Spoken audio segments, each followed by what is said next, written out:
That country, the singer wants to adopt the baby, following, of course, in the footsteps of other wealthy celebrity adopters. Anna Feuchtwang is chief executive of the charity EveryChild. She's in the studio. Good morning. Morning. You don't approve? Well, that's right. I mean, I'm sure what Elton John wants to do, he's doing with the best intentions, but what we know is that the numbers of children in institutions is growing in Ukraine, and in fact grew even more after the very high-profile Madonna case. So it's not what he wants to do, it's actually the way he's going about it.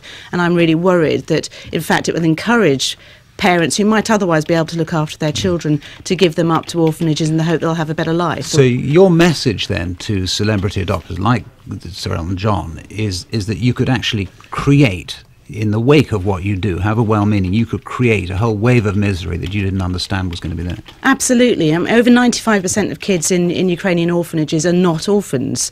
They've got parents who are suffering, maybe even for a short period of time, some temporary problems or longer-term problems, but can actually look after their children themselves. And yet in the case of this child, we understand his mother at least is alive, but hasn't visited him. You look at the pictures and you think of all the money that Sir Elton John has got and all the affection he could bestow on this child, and you think it's terribly cruel to somehow ban it happening. Well, absolutely, and I've seen children like Lev myself, and it is heartbreaking, absolutely. And it may also be that Elton John could provide Lev with a better home. I couldn't possibly judge that. The problem is for all those other children, even if international adoption was the best solution for all of them, there just wouldn't be enough international adopters. So we've been working for 20 years with the Ukrainian government to try and close those sorts of institutions down and provide good alternative care for families. Can it work both ways, though? Because you say that it encourages people to dump, as it were, their children on these institutions. Might it also encourage adopters who aren't celebrities, but other adopters in the wealthier world to say, well, if Elton John does it, I don't see why I shouldn't do it?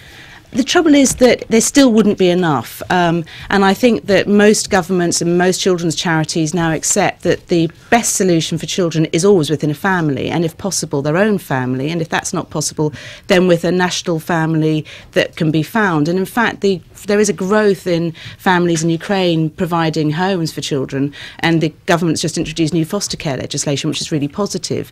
But because this institutional care system has been the only way really for parents who can't cope, we've been trying to work with the government to close it down, and we're just really worried that this is going to have the opposite effect. Anna Feuchtwang, thank you very much. 27 minutes past 7, time for sport. John Myers, good morning. Jim, Justin, good morning to you both.